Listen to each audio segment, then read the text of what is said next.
सर्वप्रथम महाकारुणिक सम्यक संबुद्ध को दरबार वंदन करते हुए तदुपरांत परम पूज्य बोधसत्व बाबा साहब डॉक्टर भीमराव अम्बेडकर जी के प्रति कृतज्ञता का भाव प्रकट करते हुए तदुपरांत अपने सभी वरिष्ठ मंत्रीगणों को दरबार अभिवादन करते हुए तदुपरांत श्रद्धावान उपासक श्रद्धावान उपासकाओं और बच्चों, आप सभी के प्रति मंगल मैत्री की भावना प्रकट करते हुए आज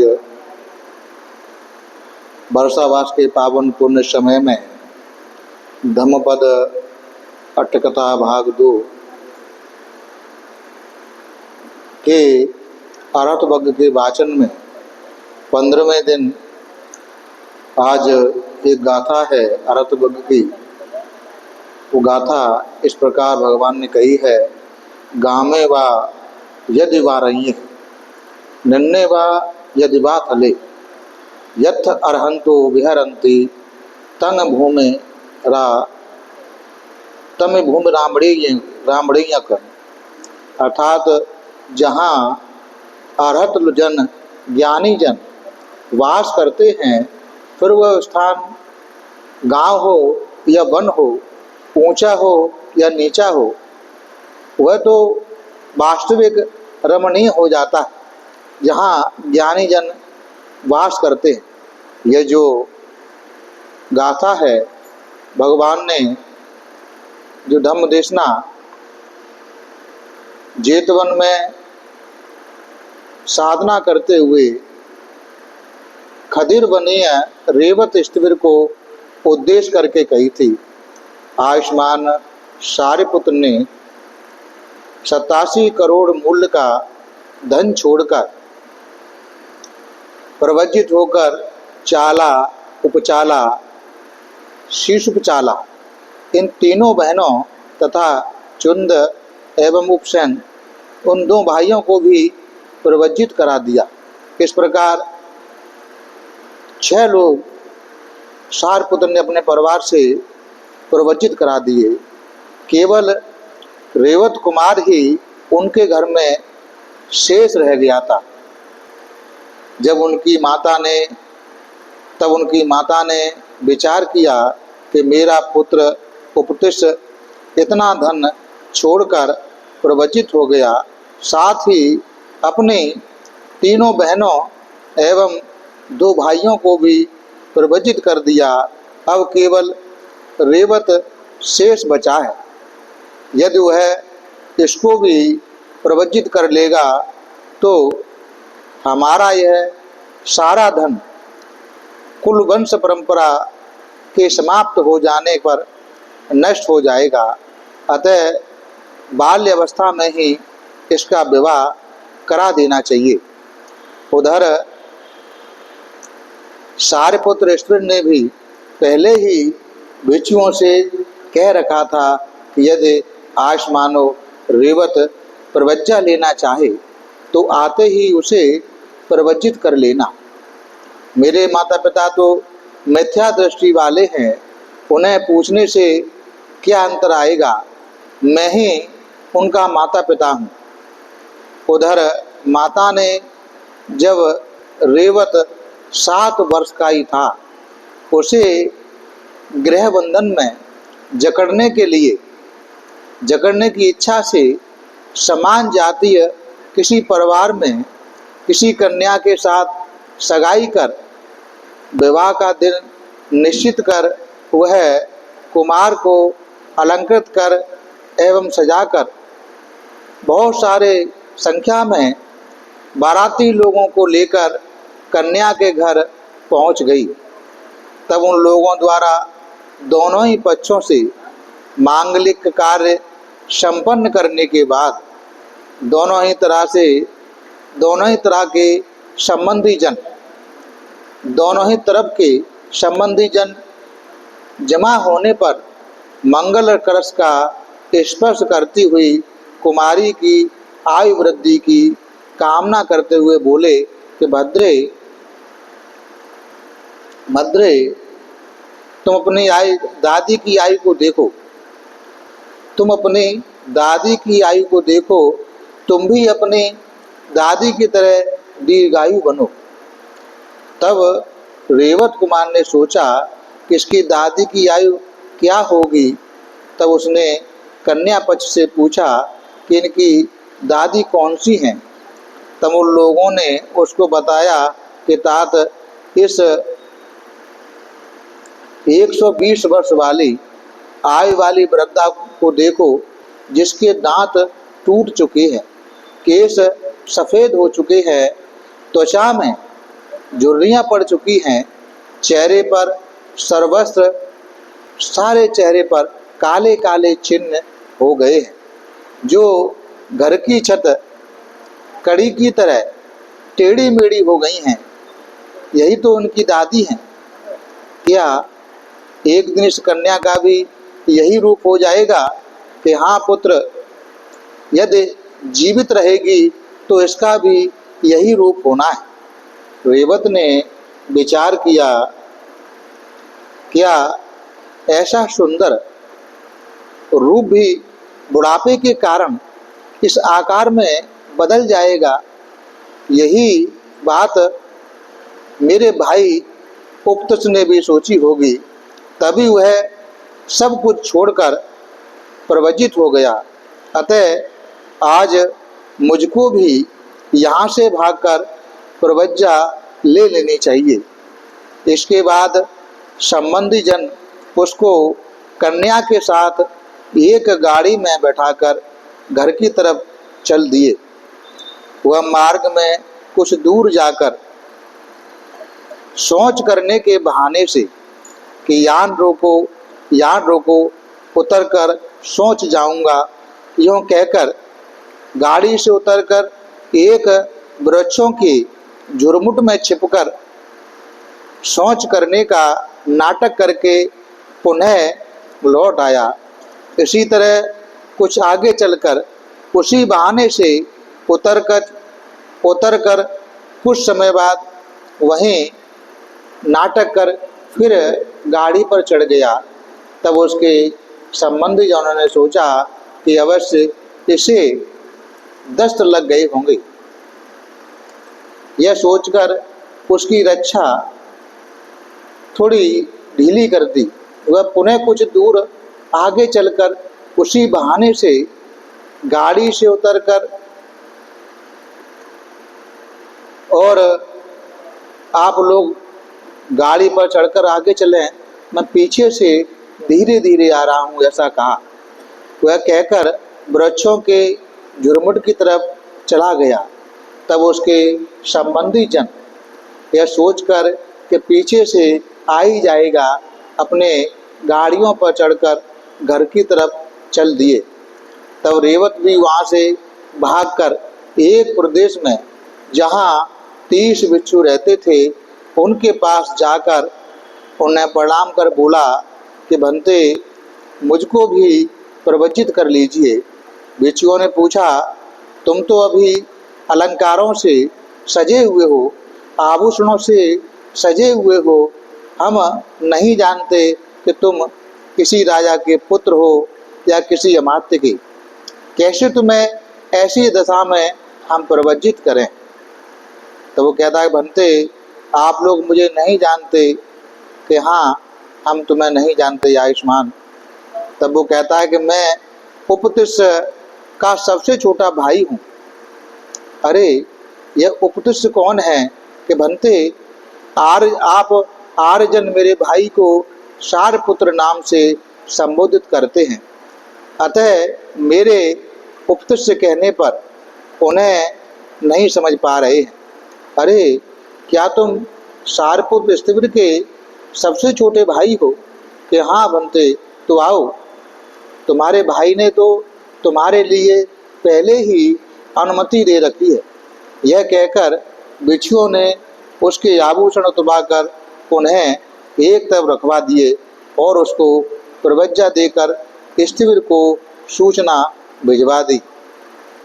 स्थिविर ने वह सूचना पाकर भगवान से निवेदन किया कि भंते, आरण्यक बिच्छुओं ने, जंगल में रहने वाले बिच्छुओं ने रेवत को प्रवचित कर लिया है। उन्होंने यह सूचना मुझे भिजवाई है। वहाँ जाकर उनसे मिलकर पुनः मैं लौट आऊँगा। भगवान ने कहा, कुछ समय प्रतीक्षा करो सारपुत्र। यह कहकर उनको जाने नहीं दिया। कुछ दिन और बीतने पर सारपुत्र ने भगवान से पुनः अनुमति मांगी, परंतु उन्होंने उसको पहले की तरह उत्तर देकर कि हम भी साथ चलेंगे कहकर जाने से पुनः रोक दिया। उधर सामने रेवत ने भी विचार किया कि यदि मैं यहाँ रहूँगा तो घर के समीप होने के कारण मेरे संबंधी जन आकर मुझको पकड़ कर ले जाएंगे। तब उसने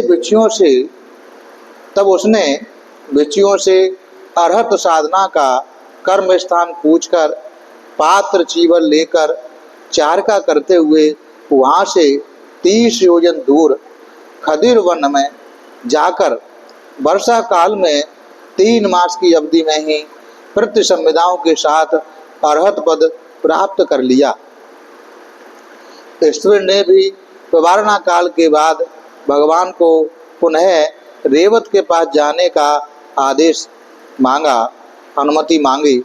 भगवान ने कहा कि ठीक है, हम भी चलेंगे सारपुत्र। और शास्ता भगवान 500 बिच्छुओं के साथ निकल पड़े। कुछ दूर आगे बढ़ने पर दोराहे पर ठहरकर आनंद स्तविर ने भगवान को बताया कि बनते, रेवत के पास पहुँचने वाले 2 मार्गों में यह सुविधाजनक मार्ग 60 योजन लंबा है, जिस पर स्थान स्थान पर मनुष्यों के गांव हैं, परंतु यह दूसरा मार्ग 30 योजन ही लंबा है, परंतु यह निर्जन है। किस मार्ग से चला जाए? भगवान कहते हैं, आनंद, शिवली तो हमारे साथ ही आया है ना। कि हाँ बनते, यदि शिवली साथ आया है तो 30 योजन वाले सरल मार्ग को ही पकड़ो। भगवान ने कहा कि मैं तुमको इस मार्ग पर चलने से यवागु आदि बात दिलाता रहूँगा। यह न कहकर उन भिक्षुजनों से पूर्व कृत पुण्यों का यह विपाक स्थल है, यह जानकर यदि शिवली साथ आया है तो इस सरल मार्ग से चलो, यह कहा। भगवान द्वारा उस मार्ग पर चल देने पर वहाँ के रहने वाले देवताओं ने विचार किया कि हम अपने पूज्य शिवली स्थिर का सम्मान करेंगे। यह सोचकर एक योजन पर विहार बनवाकर, भिक्षु आवास बनवाकर भिक्षुओं को 1 योजन से ऊपर न चलने देकर प्रातः ही उठकर यवागुवाद लेकर कि हमारे पूज्य शिवली स्थित यहाँ विराजमान हैं कहते हुए उन्हें खोजने लगे। शिवली ने देवताओं द्वारा उसके लिए लाई गई समस्त खाने के पदार्थ बुद्ध प्रमुख भिक्षु संघ को प्रदान कर दिए। इस तरह भिक्षु संघ सहित भगवान 30 योजन लंबे उस बीहड़ जंगल के मार्ग को शिवली स्थिर के पुण्य का अनुभव करते हुए सरलता से वह मार्ग पार कर लिया।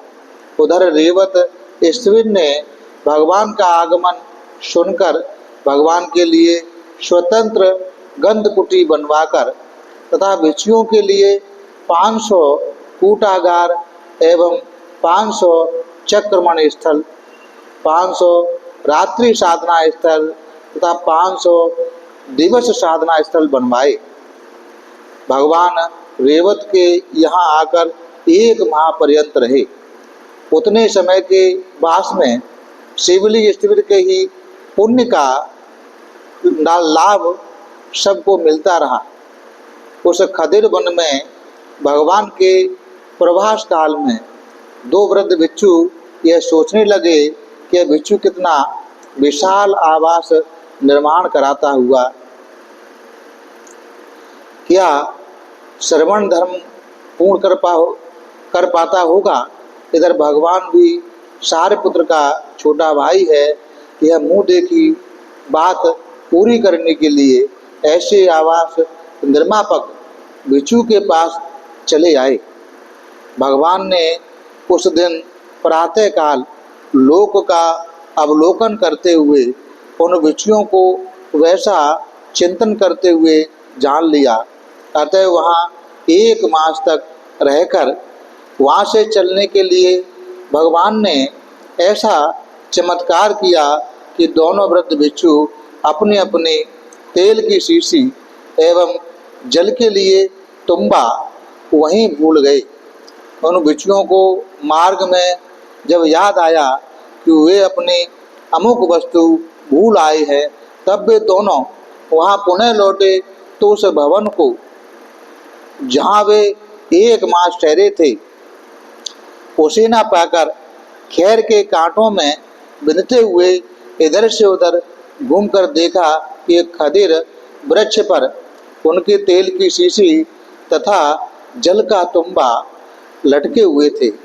वे दोनों उन्हें लेकर लौट आए तथा उनका बिच्छू रेवत के विषय में भ्रम भी नष्ट हो गया। भगवान भी बिच्छू संघ के साथ फिर 1 मास में ही शिवली स्त्रीवीर के पुण्य के प्रताप से उसका लाभ लेते हुए उन्हें श्रावस्ती में पूर्वाराम विहार में लौट आए। तब वे वृद्ध बिच्छू प्रातः मुख शुद्धि कर आगुंतक भोजन देने वाले विशाखा के घर जाकर जवाबू पीकर खाजा आदि खाकर एक तरफ बैठ गई। तब उनको विशाखा ने पूछा कि आप भी बनते भगवान के साथ रेवत ऋषिवीर के निवास स्थान पर गए थे। यहाँ उपास के ऋषिवीर का वास स्थान रमणीय है ना। तो वो कहते हैं अरे कैसा रमणीयता, वह स्थान तो उपास के श्वेत कंटक युक्त कांट युक्त खदिर वृक्षों से भरा हुआ ऐसा लगता है जैसे भूतों का डेरा हो। तब दूसरे जो 2 तरुण बिच्छू थे वहाँ पहुँचे। उनसे विशाखा ने यवागु और खाजा खिलाकर वही प्रश्न किया। तो वे दोनों बोले, उपासके उस स्थान की रमणीयता का वर्णन बताया नहीं जा सकता। सुधर्मा देव सभा के समान रिद्धि सिद्धि से अभिसंस्कृत वह रेवत ऋषिवीर का निवास स्थान है। यह सुनकर उपासका के मन में विचार हुआ कि अभी पहले दो वृद्ध बिच्छू आए थे, वे दूसरी बात कह रहे थे। अब ये बिच्छू आए हैं, ये दूसरी बात कह रहे हैं। ऐसा लगता है कि पहले बिच्छू जब गए थे तो भगवान वहाँ से प्रस्थान कर चुके थे, अथवा देवताओं ने अपना रिद्धि संस्कार उपसंग्रहित किया होगा और वहाँ से प्रस्थान कर लिया होगा। और वे युवक बिच्छू तब गए होंगे, तब भगवान वहाँ विराजमान थे तथा देवताओं के रिद्धि व संस्कार से वह निवास स्थान सुशोभित हो रहा होगा। यों विशाखा अपने तेज बुद्धि से इस घटना का उसने विश्लेषण किया। उसके बाद उसने सोचा कि भगवान के आने पर इसकी वास्तविकता का ज्ञान होगा, तब क्षण मात्र में ही बिच्छू संघ के साथ भगवान भी वहाँ आ पहुँचे तथा अपने लिए प्रगप्त आसन पर विराजमान हुए। तब उपासका ने भगवान को सत्कार पूर्वक प्रातराश कराकर उन्हें प्रणाम कर पूछा कि बनते आपके साथ रेवत के निवास स्थान पर गए भिक्षुओं में कुछ उस निवास स्थान को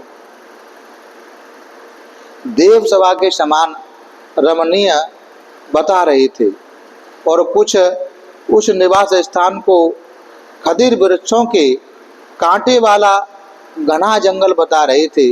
इसमें सत्य क्या है? यह सुनकर भगवान बोले, उपासके, गांव हो या जंगल हो, जिस स्थान में रहकर ज्ञानी जन साधना करते हैं वह स्थान रमणीय हो जाता है।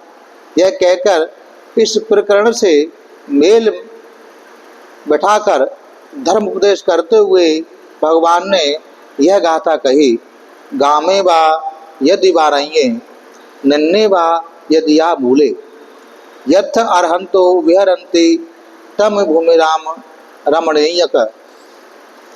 अर्थात जहाँ अर्हत लोग, ज्ञानी लोग जहाँ वास करते हैं, फिर वह स्थान गांव हो या जंगल हो, ऊंचा हो या नीचा हो, बड़ा ही सुंदर और रमणीय हो जाता है। इस गाथा में यद्यपि अर्हत जन गांव के पास रहकर साधना करने पर शारीरिक एकांत नहीं प्राप्त कर पाते, परंतु वहाँ भी उन्हें चैतसिक एकांत तो मिल ही जाता है। उसके लिए उपभोगों की प्राप्ति भी उनके चित्त को डामाडोल नहीं कर सकती। अतः गांव हो या जंगल हो, जंगल का कोई भाग हो, जहाँ भी अर्हत लोग विराजते हैं वह भूमि रमणीय हो जाती है। देशना के अंत में बहुत से उपस्थित उपासक थे, साधक थे, वो श्रोतापत्ति फल में प्राप्त हुए। किसी दूसरे समय में भिक्षुओं में यह चर्चा आरंभ की कि आयुष्मानो किस कारण से आयुष्मान शिवली स्थिर 7 वर्ष 7 माह 7 दिन अधिक समय तक माथा की कोख में रहे, उनका नरक जैसा जीवन क्यों हुआ तथा किस पुण्य के प्रभाव से उनके अंतिम सीमा तक लौकिक लाभ एवं यश प्राप्त किया। भगवान ने इस पर चर्चा सुनकर उनके जन्म की पूर्व कर्म बताया कि भिक्षुओं, आज से 91 कल्प पूर्व भगवान विपस्सी बुद्ध लोक में उत्पन्न हुए। उस समय जनपद चारका करते हुए उन्हें अपने पिता के घर लौटे। राजा ने बुद्ध प्रमुख भिक्षु संघ को आगुंतक दान देने की तैयारी कर उस अवसर पर नागरिकों को आमंत्रित किया। वे आकर इस आगुंतक दान उत्सव को देखें तथा मेरे दान में सहायक बने। उन्होंने वैसा कर राजा द्वारा दिए दान से हम कुछ विशेष दान करेंगे, यह विचार कर राजा को सूचना भिजवा दी। राजा ने उनका दान देखकर उनसे विशेष दान देने का विचार किया, तब भगवान को निमंत्रित किया। इस तरह इस दान प्रतियोगिता में न राजा नागरिकों को परास्त कर पाया, न नागरिक राजा को परास्त कर पाए। परस्पर दान की प्रतियोगिता चलती रही। राजा देगा उससे अच्छा हम देंगे, ऐसा नागरिकों ने सोचा, और राजा सोचता है कि नागरिकों ने ऐसा दिया तो उससे अच्छा हम देंगे, ऐसा उन्होंने विचार किया। तो बार बार दोनों में प्रतियोगिता चलती रही, लेकिन दोनों में से कोई पराजित नहीं हो पाया। उत्तम से उत्तम दान देने का उन लोगों ने काम किया। तब राजा ने इनका दान देकर विशेष दान देने का विचार किया। तब नागरिकों ने छठी बार, यानी 5 बार उनकी प्रतियोगिता हुई, 5 बार में ना राजा जीता ना नागरिक जीत पाए, इस प्रकार का दान हुआ। तब छठी बार गांव के, वहाँ के, नगर के नागरिकों ने दान देने का संकल्प कर निश्चय किया कि हम अपने दान में वह खाने के पदार्थ रखेंगे जो राजा के दान में न हो। दूसरे दिन राजा द्वारा दान दिए जाते समय नागरिकों ने देखा उस दान में तत्काल छत्ते से निकाल कर लाया गया अल्लू शहद नहीं है। पुराना शहद तो दिखाई दे रहा है लेकिन नया शहद नहीं दिख रहा है। उन्होंने इस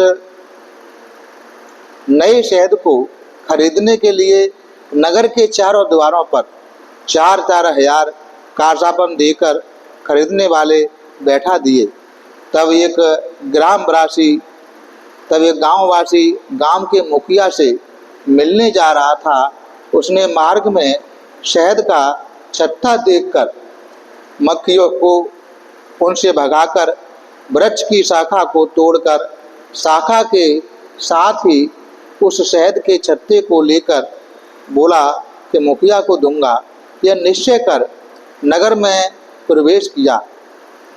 शहद खरीदने वाले ने उसे देखकर पूछा, क्या यह शहद का छत्ता बेचने के लिए है? तब वो कहता है, नहीं स्वामी, अरे इसका एक कासापन मूल्य लेकर दे दो। ऐसा बोले तो ग्रामवासी ने विचार किया, इस शहद का तो चौथाई कासापन भी मूल्य नहीं है, यह इसका एक कासापन मूल्य दे रहा है। लगता है इसके पास बहुत सारा धन है, मुझे इसका मूल्य बढ़ाकर बताना चाहिए। तब उसने उत्तर दिया कि नहीं, मुझे नहीं बेचना। अरे भाई, तो 2 कासापन ले लो। 2 मैं भी नहीं दूंगा। यह मूल्य बढ़ाते बढ़ाते 1000 कासापन की थैली उसके सामने उलट दी। तब उस गांववासी ने कहा, क्या आप पागल है? आपके पास यह धन रखने के लिए कोई खाली स्थान नहीं है क्या? आप 1/4 कासापन में भी महंगे, 1/4 कासापन का भी यह शहद नहीं है और इस इतने सस्ते शहद को 1000 कासापन में खरीदना चाह रहे हैं, इसका क्या कारण है? तो वो कहता है कि मैं जानता हूँ, किंतु मुझे इसकी अत्यधिक आवश्यकता है, इसीलिए इसे मैं महंगे मूल्य में खरीदना चाह रहा हूँ। कि ऐसी क्या आवश्यकता है स्वामी? शहद बेचने वाले ने पूछा। तो कहता है कि हमने विपश्ची बुद्ध को भोजन कराने का संकल्प किया है। जिनके पास 68,000 भिक्षु संघ है, वह भोजन में इस नए शहद की कमी पड़ रही है, इसलिए तुम्हारे इस शहद को खरीदना चाहता हूँ। यदि ऐसी बात है तो मैं इसका मूल्य नहीं लूँगा।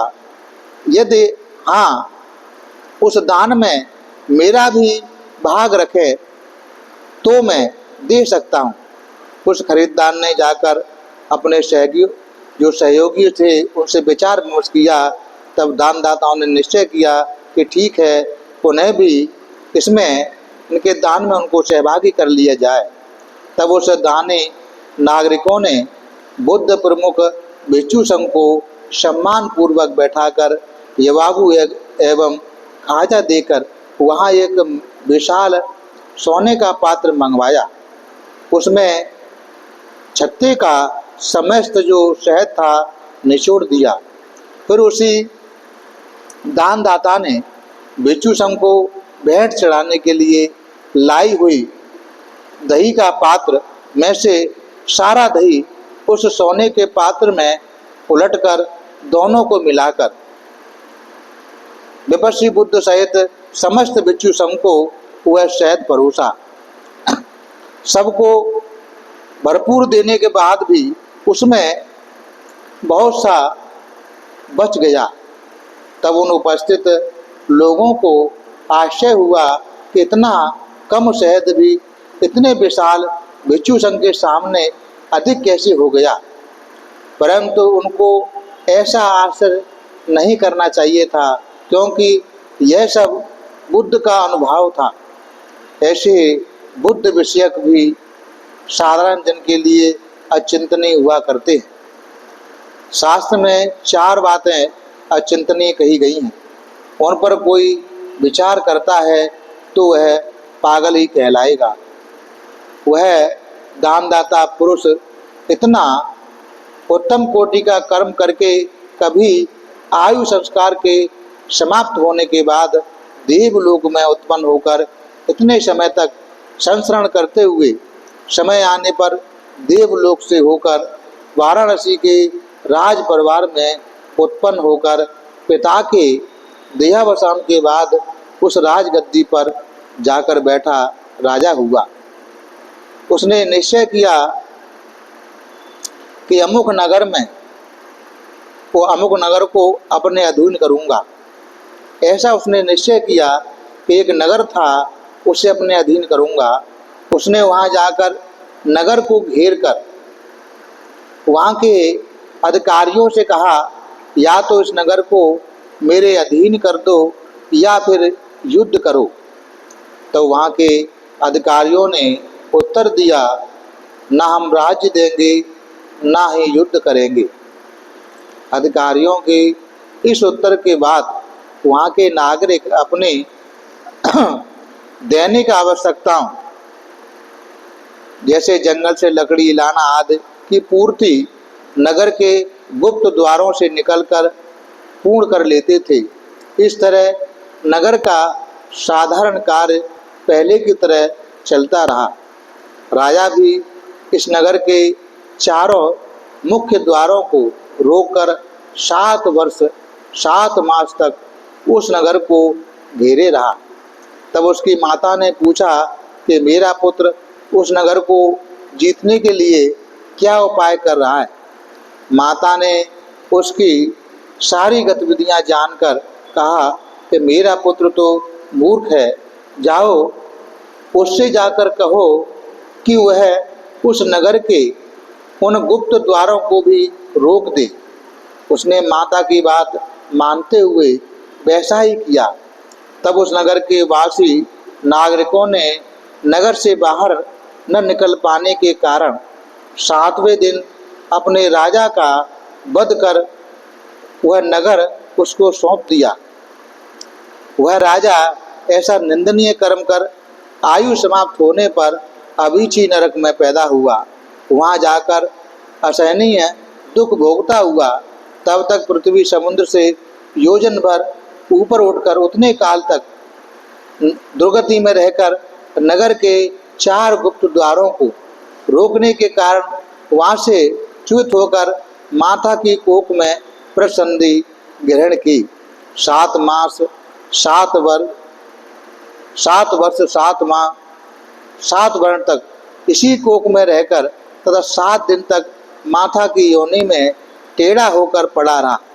यों भिक्षुओं, यह शिवली उस समय इस नगर के रोकने के रूप में जो नगर के गुप्त द्वार रोके वह उसका पाप कर्म था।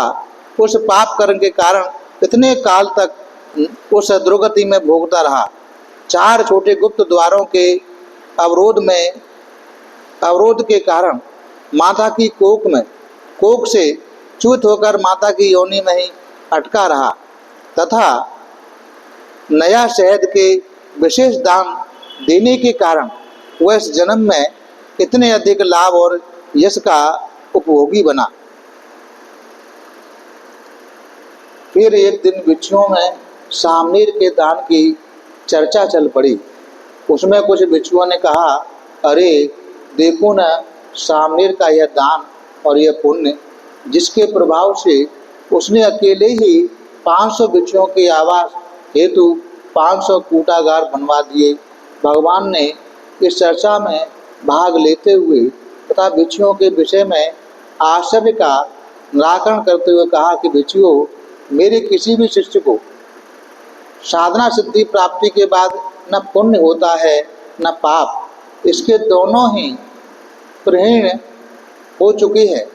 इसी प्रसंग में भगवान ने एक गाथा ब्राह्मण वर्ग में कही थी, जो साधक वहाँ साधना करते हुए इस स्थिति में पहुँच चुका है, वह पुण्य पाप दोनों के संग से दूर हो जाता है तथा रजोगुण रहित, शोक रहित, शुद्ध चित्त में उसी को भगवान ने ब्राह्मण कहा। अर्थात ये जो शिवली बंते जी के बारे में यहाँ धम्म देशना कही, एक गाथा और है, छोटी सी गाथा है। अन्यंतर स्त्री वस्तु यानी रमणीयानि अरण्यानि यत्न रमती जनो वीतरागा रमिशंति न ते काम गवेशनो। अर्थात ये जो धम्म देशना है भगवान ने कही, उन रमणीय जंगलों में जहाँ साधारण जन रहते नहीं हैं, रहने में रुचि नहीं रखते, वहाँ काम वासनाओं के पीछे न भटकने वाले वीतरागी उस जंगल में प्रसन्नतापूर्वक साधना में लगे रहते। अर्थात जंगल में जो ग्रस्त जन काम रागी होते हैं वहाँ नहीं रह पाते, लेकिन जो साधना करने वाले लोग होते हैं वो प्रसन्नता के साथ जंगल में रमन करते। यह जो धम्म देशना है भगवान ने जेतवन में साधना करते हुए किसी स्त्री को उद्देश्य करके कही थी। एक कोई पिंड पातक भिक्षु भगवान से धर्म साधना के उपाय सीखकर एक पुराने उद्यान में जाकर धर्म साधना करने लगा। एक नगर वधू वैश्या किसी पुरुष के साथ यह संकेत कर कि मैं फलाने स्थान पर जा रही हूँ, तू भी वहीं आ जाना, और वहाँ पहुँची। परंतु किसी कारणवश वह पुरुष नहीं आ सका। उस स्त्री ने बहुत समय तक उसकी प्रतीक्षा की, परंतु उसको न देखकर अंत में परेशान होकर इधर उधर घूमती हुई उस उद्यान में प्रवेश हो गई।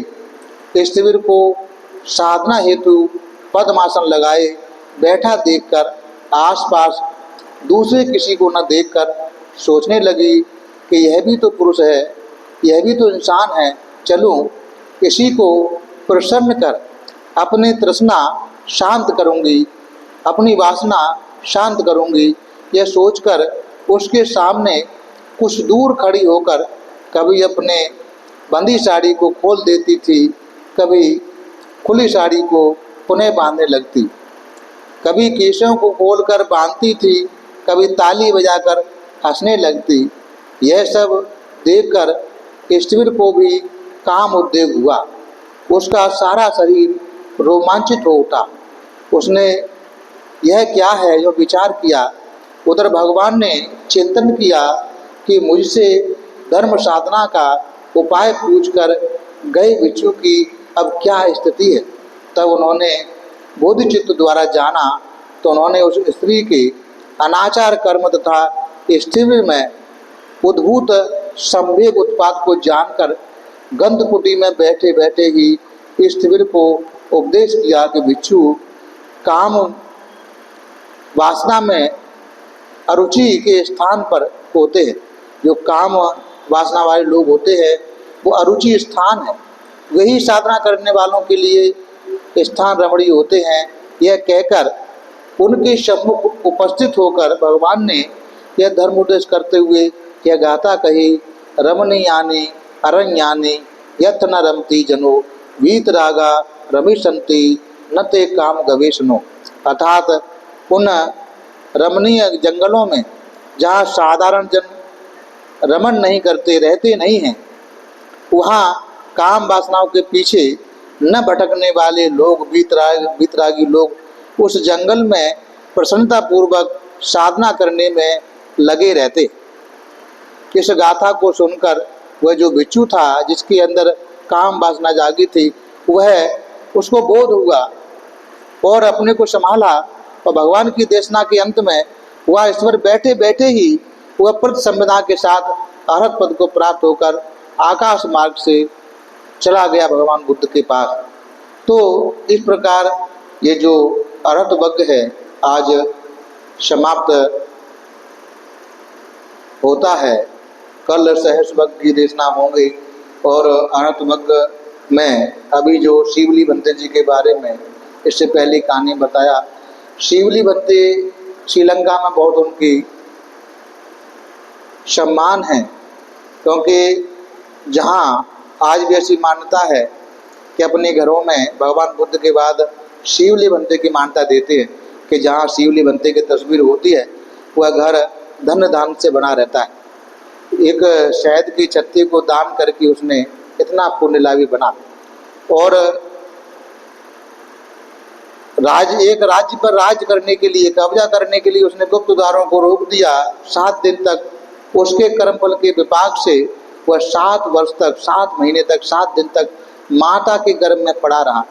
माँ ने रास्ता बताया तो माँ ने भी कष्ट भोगा, इन्होंने भी कष्ट भोगा।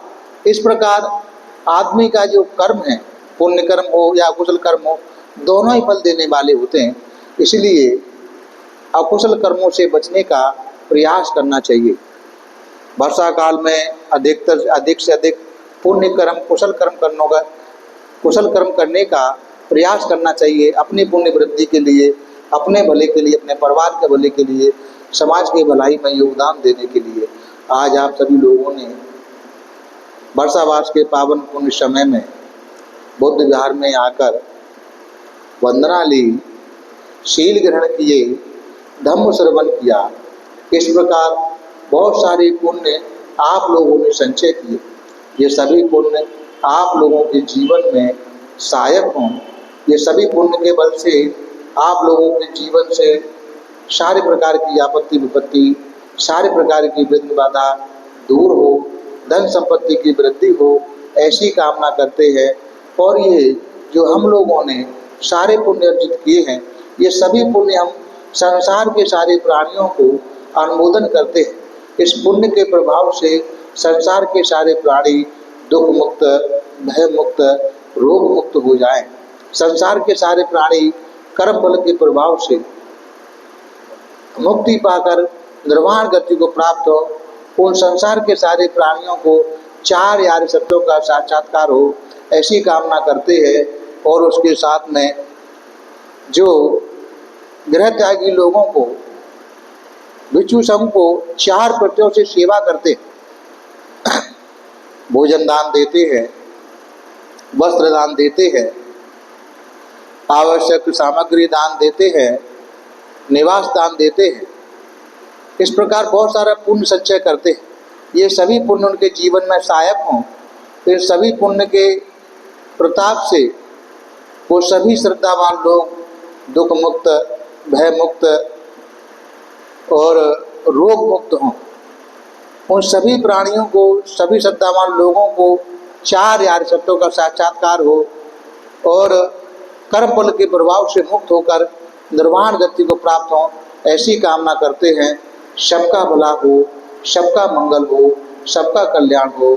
भवतु सब मंगलम, भवतु सब मंगलम, भवतु सब मंगलम।